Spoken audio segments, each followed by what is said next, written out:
Before you go under contract on a new construction home, there are questions you need to ask. And I'm not saying that because builders are bad. I'm actually very pro builder. I've built 5 new construction homes myself. For the most part, good builders want clarity from the beginning, and good buyers should want the same thing. Because a new build is a long process, people forget things. Sales reps change, timelines move, selections get confusing, incentives have conditions, and the model home you fell in love with may be wearing the real estate equivalent of a tuxedo while the base price is standing there in cargo shorts. So this video is not a hit piece on builders. Think of it more like a builder sales office survival guide. Not because you're going into battle, but because you're going into a room where every light fixture, cabinet, flooring choice, lot premium, appliance package, lender incentive, and timeline detail can affect your final decision. And if you're moving from out of state or you're downsizing in the empty nest years, you really need clarity before you sign, especially in communities like EverRange and SilverLeaf, Nocatee, eTown, Seven Pines, or any of these large master plan communities where builders, fees, lots, timelines, future phases, they can vary a lot. I actually have a handout called 20 Questions to Ask a Builder Before Going Under Contract. I'll walk through the big categories in this video. And if you want the actual handout, reach out. I'll send it to you. The first thing you need to understand is this. The base price is not the real price. That doesn't mean the builder is doing something wrong. It means new construction has layers. The base price may include the floor plan, but you need to know what's included in that base price. What flooring, what cabinets, what countertops, what appliances, what lighting, what's the exterior elevation? What are the structural options? What's the ceiling height, the trim package, the landscaping, the garage setup? What kind of home site? Because if you don't ask, you may be comparing the house in the model home to a price that doesn't include half the things that you loved in the model home. The model home is there to show you what's possible, and it's very helpful. But the model home is also usually dressed up. It has nicer flooring. It has the upgraded countertops, the built-ins, the beams, the lightings, the extra sliders, the outdoor kitchen, and the fancy owner's shower. The wallpaper that makes you think, maybe I am the kind of person who has wallpaper now. And then you ask, what's included in the base price? And suddenly you realize the model home and the base home may not be twins. They might be cousins, maybe not first cousins though. So ask this very clearly. What exactly is included in the base price? Can I see a written list of standard features and available upgrades? And what appliances are actually included? This matters because appliances can surprise people. A buyer may assume that a fridge is included, or the washer, dryer, or the blinds, or certain lighting, or particular appliance package, but in new construction, assumptions are expensive. And they're usually not as charming as you think. So get it in writing, and not because the builder rep is malicious, but the build process is long, and you might have a conversation in February, and another conversation in April, and then selections in May, and then construction updates in September and closing in November. And that is a really long time to rely on memory. Forgot why I walked into the kitchen. I'm not trusting a verbal promise from February at a closing in November. So when something matters, get it in writing. Now, let's talk about lot premiums. This is a big one. You might walk into a builder sales office and see a starting price that looks great, but the lot you actually want may cost more. That preserve lot, premium. That water view, premium. That cul-de-sac lot, premium. That oversized home site, premium. That lot that doesn't back up to anything weird, also maybe a premium. A lot premium is not a bad thing. Usually it's worth it. A lot is actually one of the most important decisions you can make. You can change the flooring later. You can change the paint later. You can change the cabinets later. You can upgrade the lighting, but you can't pick up your house and move it 3 lots over. What lot premiums apply to which home sites that you're considering? Are those premiums negotiable at all? Are they included in the advertised price? And what makes this lot more valuable or less valuable than the others? This is especially important in large communities like EverRange or SilverLeaf because the neighborhood may be in its early development and what looks quiet today may not stay quiet forever. That brings us to the next category. What is planned around the lot? This is one of the questions buyers do not ask often enough. Are there future roads planned nearby? Is there a future commercial area? Are there going to be apartments, amenity centers, model homes, future phases, utility areas, retention ponds, schools, gates, entrances, construction access? Because when you are looking at dirt and little flags and a beautiful site map, it can be hard to picture what that area is going to feel like in 3 years. And the builder rep might know a lot about what's going to happen. But again, ask clearly, what's planned around this lot? What will be behind me? What's going to be beside me? What's going to be across the street? Where will traffic flow? Where will future construction happen? At an early stage community like EverRange, this matters so much because so much of the community is still taking shape. In a massive community like SilverLeaf, this matters because different sections can feel very different depending on the builder and the lot size, future roads, commercial access, and what is still to come. And I'm not saying any of this to scare you. I'm saying it because it's better to know before you sign. Nobody wants to buy their peaceful dream home and later find out their backyard is basically the opening act for a future road. That's not peaceful. That's a surprise that you never asked for. Now, let's talk about Design Center. This is where budgets go to test their spiritual maturity. The Design Center can be fun, can also be dangerous because you walk in thinking, we're pretty simple people. And 3 hours later, you convince yourself that your family cannot function unless you have upgraded cabinets and luxury vinyl plank everywhere, quartz countertops, upgraded tile, a pot filler, extra lighting, better fixtures, and a laundry room that looks nicer than your first apartment. This is why you need to ask upfront, when must selections and upgrades be finalized? What is the process for change orders after contract? And what happens if my selections or upgrades push the price higher than expected? Some builders require selections early, some allow changes for a limited time, and some changes create fees. Some changes are not allowed after a certain stage. Some changes can affect the timeline. Some upgrades may require additional deposits. And some things you assume are easy may not be easy at all once construction has started. So do not just ask, can we change things? Ask, can we change things until when? At what cost? Who approves it? Does it affect the timeline? Does it affect financing? Does it change the deposit requirement? And can I get the final number in writing before I fully commit? This matters a lot for relocating buyers. If you're moving from out of state, you may not be able to casually swing by the design center 3 times. You may be making decisions in a compressed window. You may be choosing finishes for a house that you won't live in for months. And that can be stressful. So you want clarity before you get there. And you also want to know what can still change after contract. This is a question I recommend you ask every builder. After contract, what can still change regarding the price, regarding the materials, the floor plan, the timeline, lot conditions, incentives, or included features? That may sound like a lot, but it's better to ask one awkward question now than have 10 awkward question conversations later. Materials can change, timelines can change, availability can change, trade partners can change. The exact product in the model may no longer be available again. That doesn't mean that the builder is being shady. It means construction is real life, and real life has supply chains, weather, labor, schedules, permitting, inspections, and the occasional mystery delay that no one can explain without using the phrase, we're waiting on an update. So ask what can change and ask how these changes will be communicated. Now let's talk about incentives, lenders, and closing costs. Builders' incentives can be great, and I'm not against them unless I'm selling a resale against them. Sometimes using the builder's preferred lender can create a very strong package. You may get closing cost assistance. You might get a rate buy down.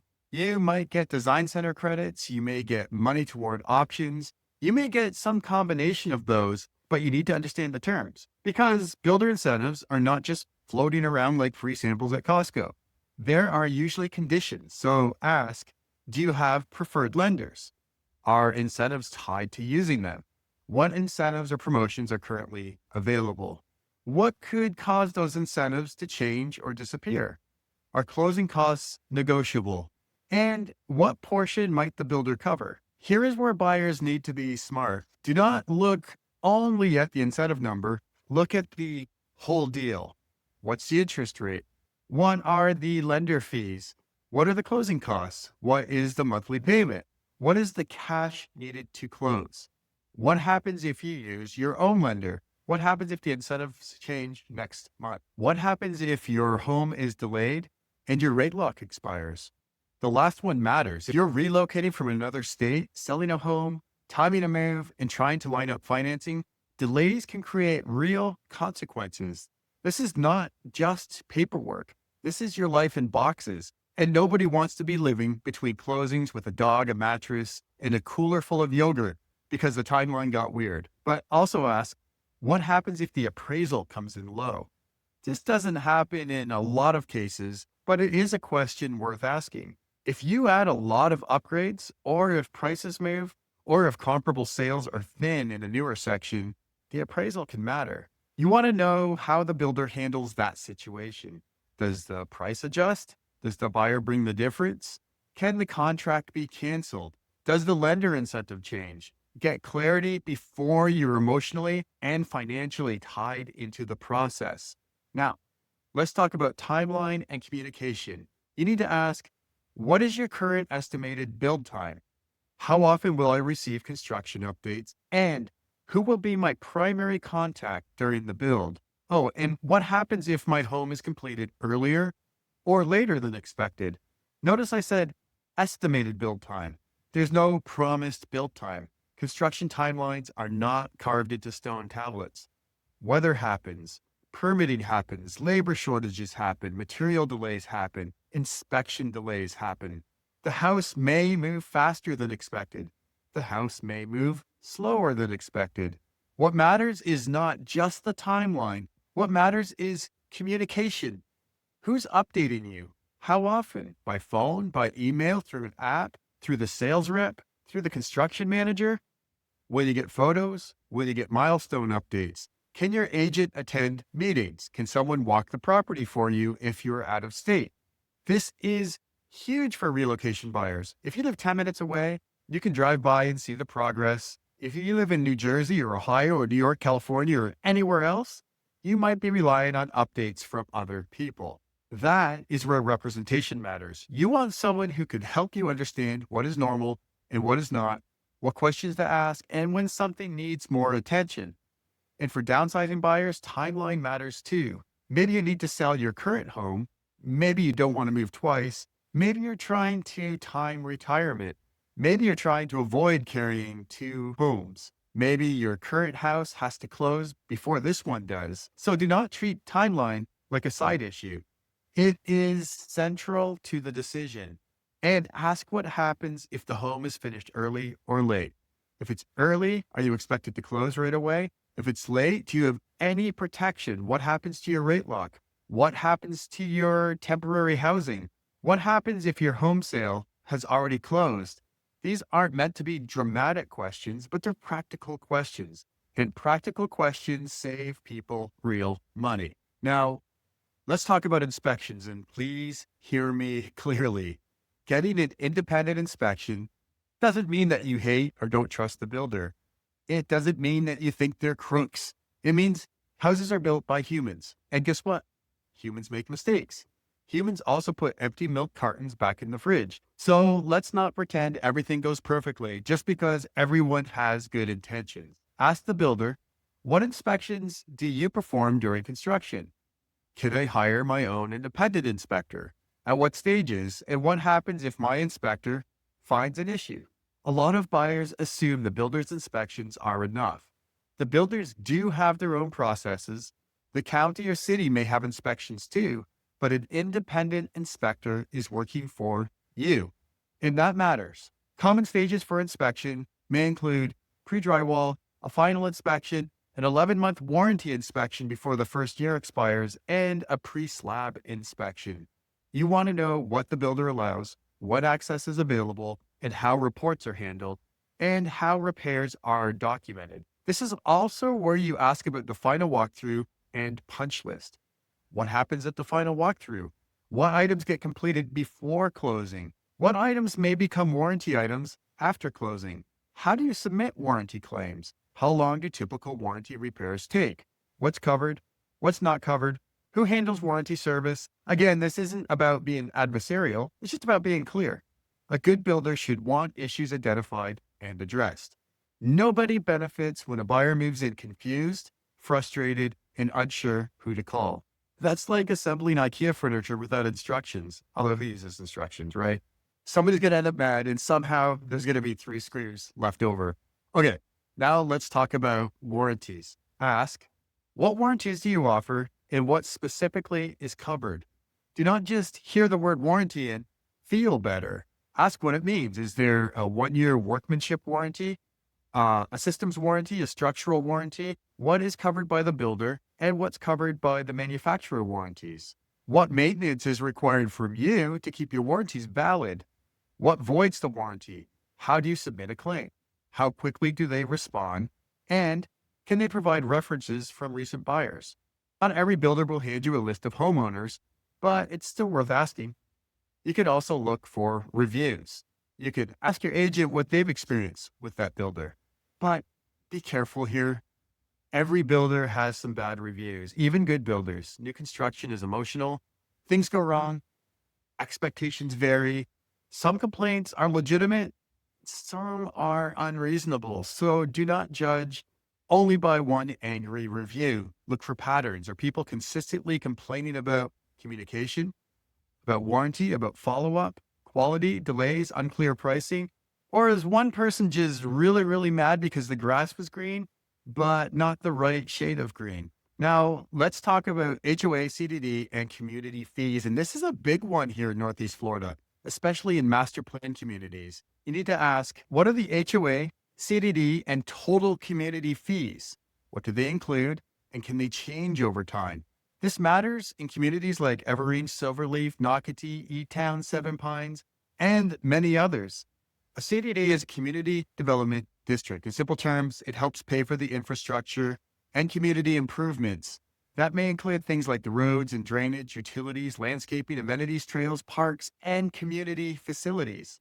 A CDD isn't automatically bad. Some of the most desirable communities in Florida have CDDs, but it is real money. If it shows up on your tax bill, it's not imaginary. So ask for the full fee picture: HOA, CDD, capital assessment, operations and maintenance assessment, amenity fees, one-time fees, transfer fees, working capital contributions, anything that affects your monthly or annual cost. And do not just ask, what is the HOA? Ask, what is my total cost of ownership here? That is the number that matters. This is especially important for downsizers and empty nest buyers because many people in that stage are trying to simplify. They may be selling a larger home. They may be trying to reduce maintenance. They may be freeing up money for travel. They may be thinking about retirement income. They may be trying to avoid becoming house poor in a season when they finally have more flexibility. So you need to know the real number, not just a pretty number on the flyer. The pretty number on the flyer is the number that gets you into the chair. The real number is the one that follows you home. Now, let's talk about cancellation, disputes, and deposits. This isn't the most fun part, but it matters. Ask, what is your cancellation policy? How do disputes typically get resolved? And under what circumstances could my binder deposit be returned? You want to know if something goes wrong. What if financing falls through? What if your current home doesn't sell? What if the appraisal comes in low? What if the timeline changes dramatically? What if you lose your job? What if the builder misses a deadline? What if you simply change your mind? Do not assume anything about your deposit. Ask. And then read the contract. And I know it sounds obvious, but a lot of buyers get excited and they sign quickly and later realize the contract was much more builder friendly than they understood. And again, it doesn't mean the builder is bad. It just means contracts matter. And builder contracts are often written by builder attorneys, not by your Aunt Linda who wants everyone to feel comfortable. So read it, ask questions, get professional advice when needed, and understand what you're signing. Here is the big picture. The goal of these questions is not to attack the builder. The goal is clarity. Good builders appreciate informed buyers. Good buyers appreciate clear builders, because when expectations are clear from the beginning, everyone has a better experience. The buyer knows what's included. The builder knows what matters to the buyer. The sales rep knows what was discussed. The lender knows what incentives apply. The construction team knows what was selected. And your agent has a better chance of helping you catch issues before they become expensive problems. And that's the point, especially if you're moving from out of state. You're not just buying a house, you're coordinating a whole life move. You may be selling one home, buying another, timing moving, changing jobs, retiring, downsizing, or trying to get closer to adult children or grandkids. And that's a lot. And if you're walking into a builder sales office without a clear list of questions, it is easy to get swept up in the excitement. The model is beautiful, the sales rep is friendly, the incentives sound great, the community map looks amazing, the design center is calling your name, and suddenly you're saying yes to everything. Slow down, ask better questions, get the answers in writing, understand the full cost, understand the timeline, understand what can change, understand the fees, understand the inspection process, understand the warranty, understand the lot, understand the community around the lot. Then, when you can make a confident decision, not a fearful decision, not a rushed decision, not a decision based only on granite, sliders, and a really nice model home, a confident decision. So I put together a handout called 20 Questions to Ask a Builder Before Going Under Contract. If you want a copy, reach out. I'll send it over to you. And if you're looking at new construction in Northeast Florida, whether that's EverRange or SilverLeaf, Nocatee, eTown, Seven Pines, or another community, I would rather help you to ask the right questions up front than try to untangle confusion later on. Because the goal is not to buy a new house. The goal is to buy the right house with the right builder in the right community with your eyes open before you sign.